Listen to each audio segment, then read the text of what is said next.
Chinese Elm, the most misunderstood bonsai that's out there, I think, in the world today. Why do I say that? Simple.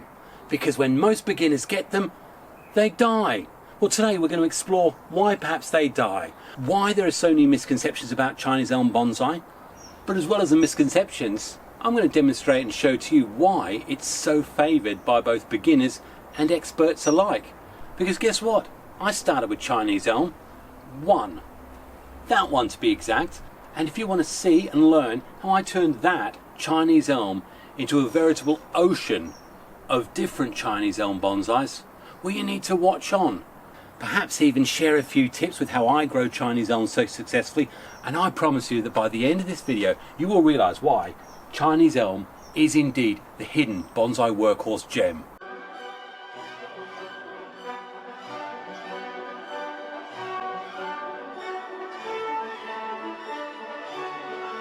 Hi, it's Xavier, welcome to a bonsai retreat, and regardless of the hype of the intro, I am going to prove to you that Chinese Elm have got to be a part of your outdoor bonsai garden experience, because truly they are the workhorse.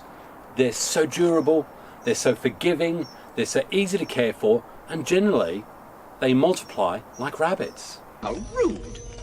So why do they get such a bad name? Why does our Mr. Mame turn his nose up at them in disgust? Well, I'm glad you asked. Let's have a little look, shall we? These two trees, exactly the same Chinese Elm varieties, purchased exactly the same year, 2017, from my favourite #1 trade price bonsai retailer, Xavier Nurseries. If you haven't been there, you've got to go. I've done a fantastic video on that.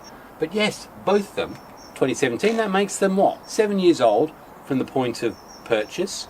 Each of them were purchased for the grand sum of £10 each, and they each looked just like this one, except a lot hairier. And you know what, for someone who's a beginner, you think, yes, that's exactly what I want. I'm going to throw it on my windowsill, I'm going to mist it regularly, because when I looked in the books they talk about indoor trees, they need misting, so let's give it a good misting. It's not responding. I've done something wrong. Okay. And more of that foliage is going yellow, it's getting long straggly shoots. It really doesn't look well. So you've done your misting, that hasn't worked. Must be I need to water it more. So you get it in the sink and you drop it in a bucket of water and it gurgles and bubbles away, and in fact you water it twice a day sometimes because you want to make sure it's getting all the water it needs. That didn't work. And then you think, actually, I know, I read another book or I saw a YouTube video that told me my Chinese Elm needs bonsai feeds. Feed me! So you make up your solution, you put it all in there. You probably don't even notice that the water's just draining off the top. So we've fed it and we've read the instructions and they say once a week or whatever. And still, we've got this long straggly growth. And maybe at that point we have a look and notice, where have I got it sitting? Because someone did once say, I've got to be careful where I sit it. And you look and it's over a radiator. Okay, move it. So you put it somewhere where it's not so drafty. It's still not working. And then you're getting a little bit discouraged and you think, well, okay, if I prune it back, because I've heard if I prune back, then that gets back budding. So you think, okay, I'll do that. Out come the scissors. Pruning back like anything, and you've got it tightly back, so you've only got 2 or 3 little leaves on it. Oh, that's better. You've sort of lost track of the site that there's less and less viable or healthy looking branches, but you've pruned it back and you think, right, I'll tell you what I will do.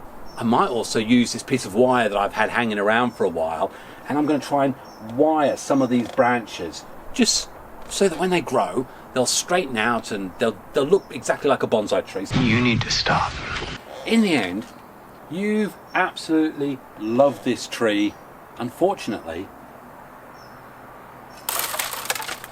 to death. Because what you didn't realise right from the beginning is that this lovely pride of your household that you purchased from a reputable garden store or even off eBay was indeed one of those mass-produced Chinese, Korean, whatever imports.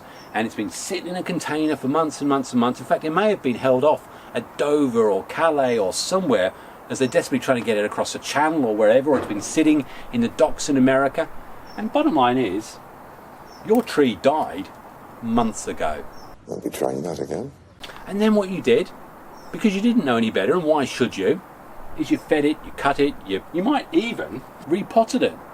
So instead of having a good serviceable second-hand pot with nothing in it, I've actually got a thriving, healthy Chinese elm.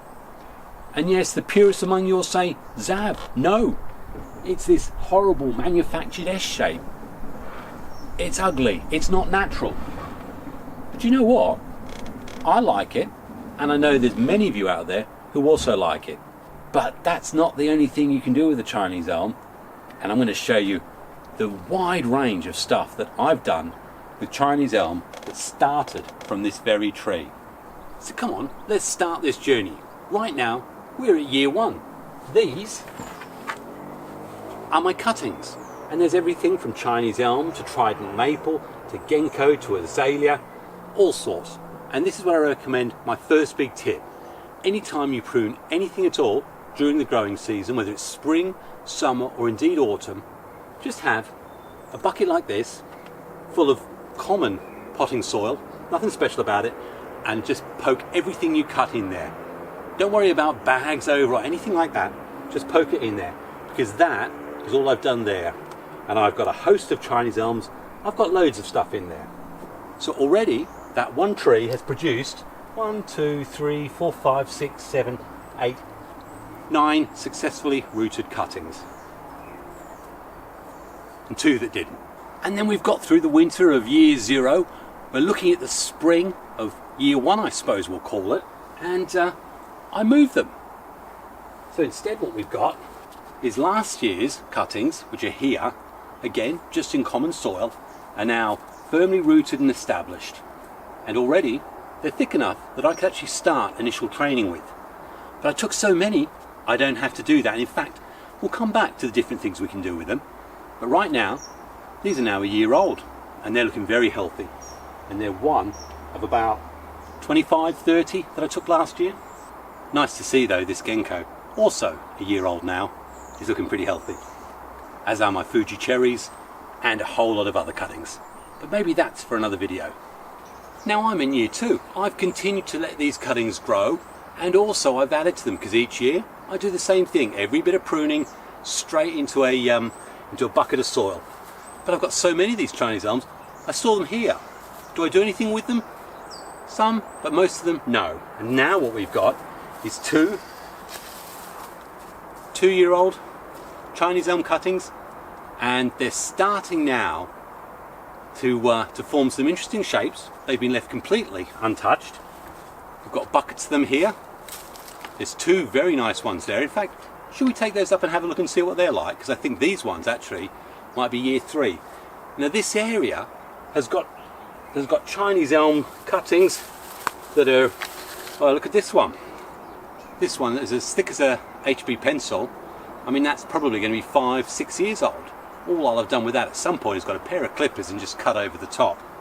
But I find I don't need to do anything with them straight away. They form organically the shapes, styles of the future, all on their own. And let's do away with one big myth. I don't feed any of these with fertilizer. They're fed with sunlight and water. They just need good soil. And that, at the cutting stage or young sapling stage, where I haven't got a plan, is absolutely fine. And let me just emphasize this. We're now 2-3 years into the growth cycle. It's cost me nothing. These haven't been repotted in 3 years. But I am going to have to start thinking about that, because those roots are twisting round and round and round like a record baby right round. You spin me right round. And that's something we really don't want to happen, because otherwise we will end up with that traditional Chinese elm rooted mess that we'll see on the surface. Some of which we like for nigari style, but most of us prefer to have a nice root structure. And then hey, suddenly before we know it, 4 years have passed, maybe even 5, and now we've really got to start dealing with these, because I've put a couple of them into plastic pots, and they're looking very good. This is all organic. Nothing has been done apart from clipping them at different times when they get too big and tangle up in other trees. And that's all I've done. Again, none of these have been fed in those 4 years, and you still get long growth like that. Year 4 or 5 have been potted up into these little cheap Chinese ceramics, and you start looking at these and you think, do you know what? Maybe I've got myself a bonsai. Guess how much that has cost me in total over 5 years? Put it down in the comments. But would you believe, these two are exactly the same age. And all this demonstrates is that depending on what you do with it, i.e. this one got put into a pot at year 3 and has just been growing very, very slowly. This one was left another year and has managed to grow a much taller, much higher. And eventually I'm going to start clipping this one down.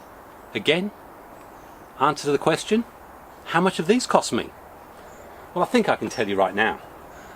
I got a batch of these old Chinese pots back at Xavier Nursery, and they cost me 50 pence each. So in answer to that original question, 50 pence for the pot, nothing for the cutting. I bought one big bag of potting mix from a local garden centre for £4.50. And in truth, that's all I've used. So for the price of what, 55, 60 pence? I think that's a bargain. And we're only at year 4, and so far you've not had to buy a single tree apart from the original Chinese elm. You make it sound so easy. And I'll just re-emphasize, all of these are from that same Chinese elm. All of them, well in fact, none of them are S-shapes. We've got all sorts of exposed roots there.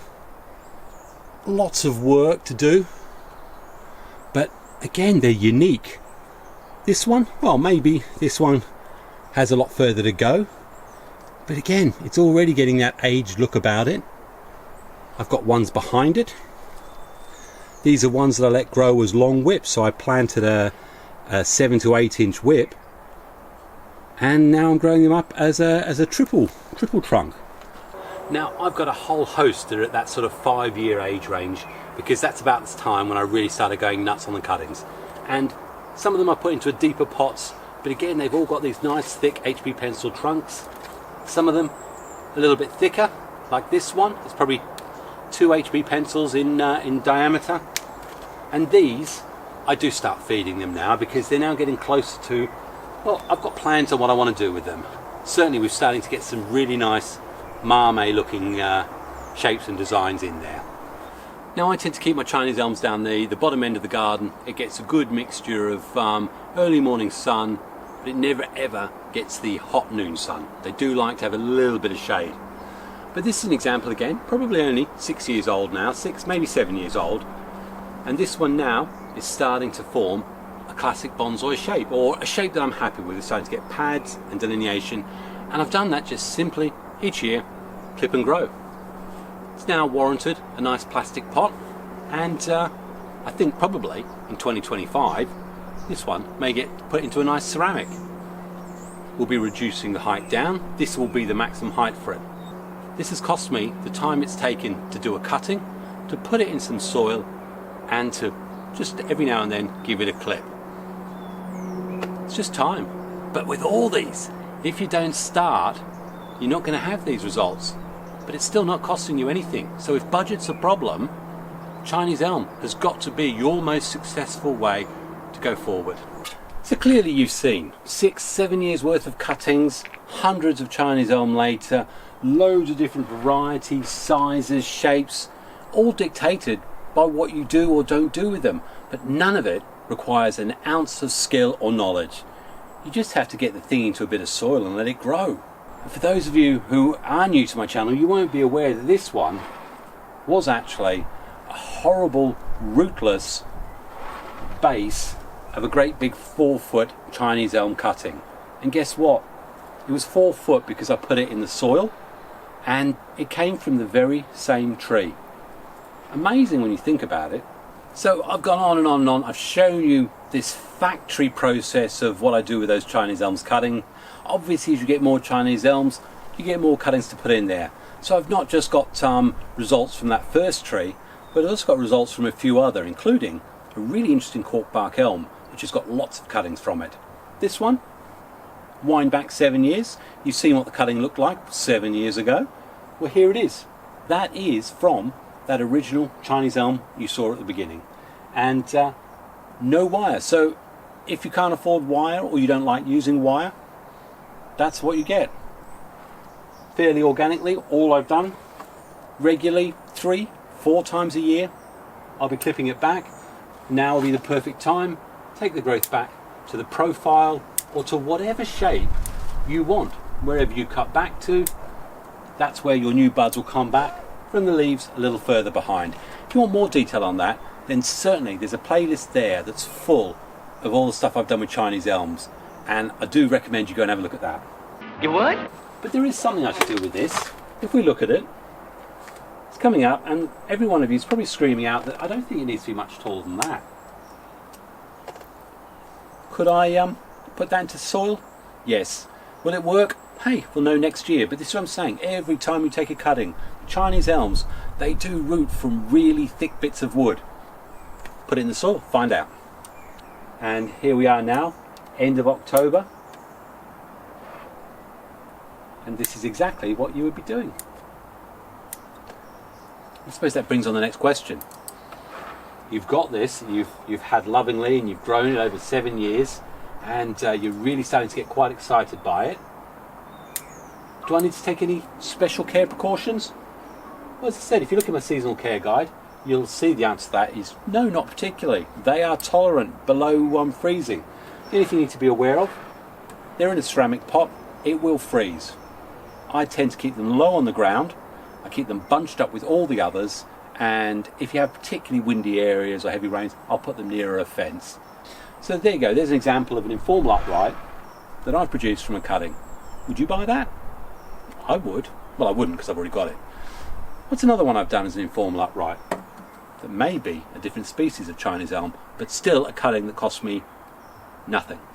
Now, any of you who watched my series of videos that I did with Yellow growing bonsai will know that he actually picked this one out and earmarked as an example of some of the really good bonsais that I've been growing and developing in the bonsai retreat. This is a Corkbark Elm. Well, again, absolutely incredible. The only difference that I did with this one is at year 4, instead of keeping it in a small pot, I decided to put it in a growing bed. And many of you will know that I've actually got a project that you're going to see in 2025 that talks all about the growing beds and how that works best. Definitely going to be worth watching. In fact, if you want to see that, bell notifications, you know I'm pointing somewhere down there, there'll be a little ding ding. Make sure you put that, select all, and you're guaranteed then to at least have the opportunity to see I produce something and go, yeah, maybe not. Up to you. In terms of cost, the little plastic container, £2.50. This is now in bonsai soil, so it is in a tradition. I think we've got pumice, zeolite. I've probably got about 25% organic. I do find the Chinese elm like to have an organic mix within it. What I didn't want is loads of tangly roots, so I got it into something like this earlier, gave me the chance to rake out and sort all the roots out. And again, I've got a video all about that. Exactly the same as you would do with any of your bonsai material if you're trying to get that nice radial root pattern. And really the only thing I've got to do right now is I've got this long one here. I shall cut that right back, probably to there. In fact, all that needs, which you'll get in 2025, is a very nice ceramic. Perhaps I'll go see my my ceramicist, Dawn Isaac. She always does good pots for me. Well, what else can we do with our Chinese elm cuttings that have cost us nothing? Well, the first thing we can do is we can notice that we've, down the bottom of the garden, which you saw earlier, we've allowed the whip to grow out longer and longer and longer, and we could decide, hey, that would make a cracking cascade or semi-cascade. In this instance, I've done this cascade. There's definitely a very good video that shows you this, and all I have done is this is when I've had to invest in a roll of wire. That's probably about 2 feet of wire, which I've used to put on. What I will say with Chinese elm is they grow quickly, so if you do put wire on, big warning. If it's healthy, it will expand and you will have to check that wire, certainly in the growing season through spring, May, June, and now in the autumn time, probably every 3, 4, 5 weeks, because it will put on so much girth that that'll start biting in. Now the good thing about that is if you do get scars, they grow so quickly that those scars heal over pretty quickly. And if you do actually end up having to remove a branch because it's so badly scarred, again, the branches regrow so quickly, there's always a way to overcome. So, Cascade, semi-Cascade. That's pretty versatile. What else can you do? Well, you all know I love my Root-on-Rock. Chinese Elm, along with perhaps Trident Maple and Juniper, are the easiest to get set on rock. The roots just love grabbing and holding on to the right sort of rock. And this one, would you believe it, is indeed not from the cutting of that Chinese Elm. This is actually from a cutting that I took back in 2014 of a Chinese Elm that actually died. But again, this is 10 years, so this is a 10-year-old cutting. Went through the same process as before, but when I got to about year 3, I decided to put it onto something like that. And this is particularly something like this. I found a rock up in Orkney, and you know, you need to look around when you do your walks, but it's got a really cracking crack. I'm going to put it like that. Something that's going to grip the rock, and something where you can sit the tree on, and it's going to look natural as it sits there. All you do then is bury it in soil, wait a few years, slowly uncover the soil, and you'll find those roots will have hardened. Well, you'll see that when I first did this, it was buried up to there, and I've slowly brought it down. How much does it cost?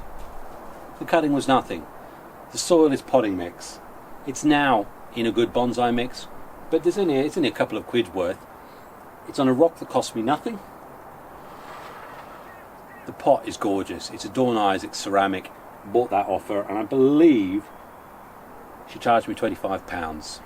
And hint hint, she's not that much more expensive now. She is a high quality ceramicist, and you'll find the details in the description. The next year I will probably raise it up another centimetre so we can see even more of the roots in the rock, until eventually I want the whole rock out of the ground. This one, this was definitely a cutting from that original Trident.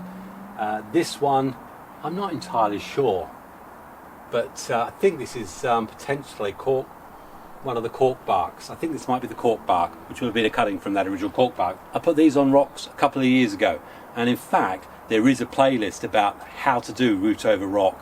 Fascinating, and again, it costs nothing. But do you know what, if you're interested in actually having some eye-popping bonsai, Root-on-Rock always grabs people's attention, then it just takes time. So at year 3, when you've got all those roots, that's the time you put it on the rock. This got uncovered, I think I uncovered it last year. In fact, there is going to be a video that's going to show the progression of this one in the cold winter months of 2025.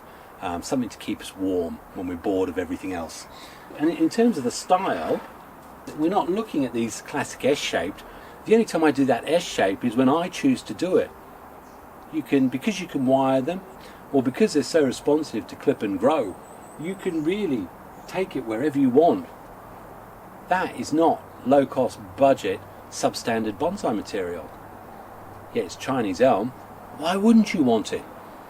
I don't need any experience to do anything with that. I just need to have time and a little bit of patience. I can't yell out too much about Root-on-Rock, especially if you're looking to do a little bit of a hobby business selling them. Because have a look on eBay or your Facebook marketplace and have a look and see how much you would have to pay for a Root-on-Rock. Is there anything else? I could create a Tanuki. Again, if you want to know more about this one, have a look in the description. There's 2 or 3 videos about this. That one here was a lovely Corkbark Elm, which did die unfortunately. And what I have done is use the cutting that I took from this several years before it died, long whip, and put a channel in there, wound it round, tie wraps on it, allowed it to expand and grow into the actual groove you've created. And I think it's a big thing to say about Tanukis generally. Ideally, we actually want the whip or whatever to grow and expand into the gap or crevice that we've created around the tree. That's going to guarantee that it's going to actually meld with it, and in some places it's now melded so well it actually looks like branches are growing from the original tree trunk. That's ideally what we want. It's giving an illusion of the original tree. How much does that cost you so far? Nothing. £2 for the pot. It is in a good potting medium. And it's worth noting, and it's something I'll actually say now, the Chinese elms, whether they be corkbark or whatever, will literally root from branches. And in fact, I've got one just here. This, much like this original corkbark elm, started life as a discarded branch in the compost pile. And in fact, this is back 2015. I'd literally pulled it out of the compost and it had loads and loads of roots on it. That's before I was even doing bonsai properly, I think. I put it in a pot and left it. And all I've done with that, clip and grow, it's just been cut. And many of you say, oh, what a horrible root on it. I like it, it's part of the tree. But the only thing that is horrible is actually probably the pot. You can create little forest groups if you want. In fact, there's very little you can't do with a Chinese elm. But the only thing, I haven't seen many examples of a formal upright, but I'm sure you can. Certainly we all know the Chinese elms are definite broom style candidates. In fact, I've got one just here. Well, probably not so much broom, this is more the Mame style. Again, incredible Dawn Isaac ceramic, absolutely love the patterns of this. But this too started life as a cutting. In fact, all of the ones you've seen have been cuttings. None of them have been purchased apart from the original one you saw at the beginning. All I really need to do is the same thing here. Prune right back, get rid of all the stuff I don't want. In this case, I am just doing what I would call a prune to profile. And bring it right back to what I'm looking for this particular tree. Now, it's not all roses with your Chinese elms. Those of you who know my channel will know the story of this one. This was indeed one I purchased. I purchased it from Xavier Nurseries way back in 2017 for the grand total of £60. It was a lovely classic S shape, brilliant branch structure, but as a result of probably a combination of a really cold winter followed by a really hot snap summer and a bad potting regime, it actually lost 2/3 of the top. And I ended up cutting it all the way back until I just had this lower section here. So they do get sick, but I found the key to Chinese elm is keep them out of the glaring sun, midday sun. They do like shaded area. Keep them in a nice, I use 75% non-organic, organic mix. So 25% of it will often be some sort of compost mix that I've got from the garden centre. I find in the UK they actually like having something that just holds just a bit of moisture. Apart from that, the only real issue I find with them, woolly aphids. And you'll notice them because they've got their little hard caps and they look like they're little sticky cotton wool buds on your tree. The woolly aphids absolutely adore Chinese elm, and spray them, but truthfully they love the spray as well. I haven't found anything that really works well against woolly aphids, so all I got to do is keep an eye out, flicking the little things off. They get under the bark and everything like that, so yeah. But apart from that, you can carve them. I know it's deciduous, but I've seen lots of deciduous trees and elms that have got lots of dead wood. This is an interesting project. Again, it has its own playlist, so I'll direct you to the description if you want to see more about it. Yeah, Chinese elm, ever so versatile, ever so hardy and durable, very, very few pests that you need to worry about, and really the only time they get sick or ill is if you've actually mistreated or mishandled them by either missing a potting regime or not actually keeping them watered. And of course, you know that I treated myself to two really stupendous Chinese elm on rock when my wife Zita died 3 years ago, God rest her soul, and they are the pride of my collection. Absolutely incredible.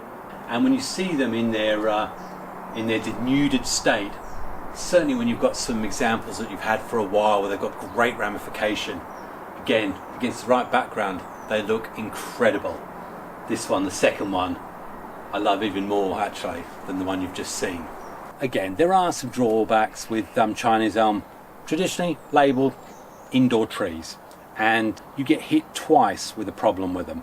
And the first problem you get is that they are actually deciduous. They actually grow outdoors. It's just the region that they grow, in China or whatever, it has humidity, it has the different weather zones, so it gets a very different variation and it's warmer generally, which is why we have them indoors. The leaves will drop if I took this inside, and this is the first thing we find. We buy our Chinese elm, it's in full leaf, we bring it indoors, we put it onto the windowsill, it's got a nice bit of sun, that's what it says it should have, we're happy. We've given it a water, and it sits there, and within 3 days maybe, probably less for some, those leaves start dropping. All over the lounge, all over the carpet, it becomes an absolute mess. And yet we panic. And that's where we get into that doom cycle, where we suddenly repot, we cut, we do all sorts of things to it because we think we've done something wrong. Now, bottom line, Chinese elm don't really like being moved about too much. They like to have a fairly stable environment, like a lot of trees. But they will show their unhappiness by dropping their leaves. Doesn't mean it's died. All that'll happen is it'll sprout new leaves a few weeks later.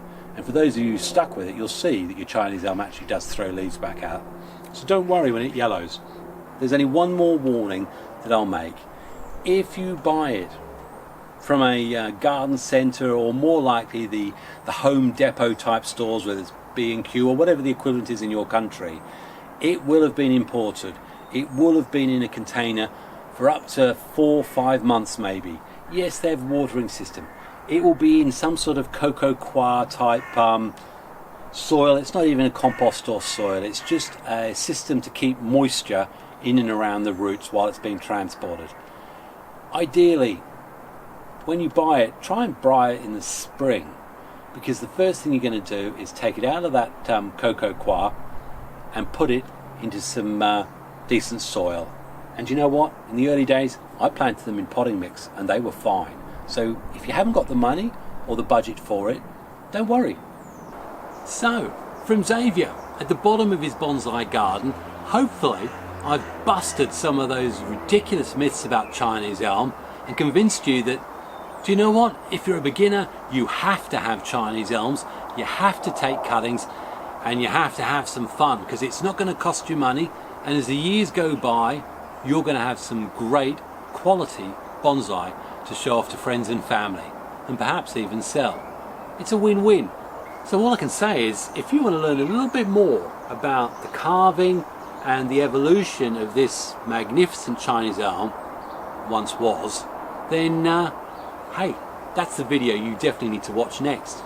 Apart from that, happy bonsaiing, buy a Chinese elm, God bless. Cheers.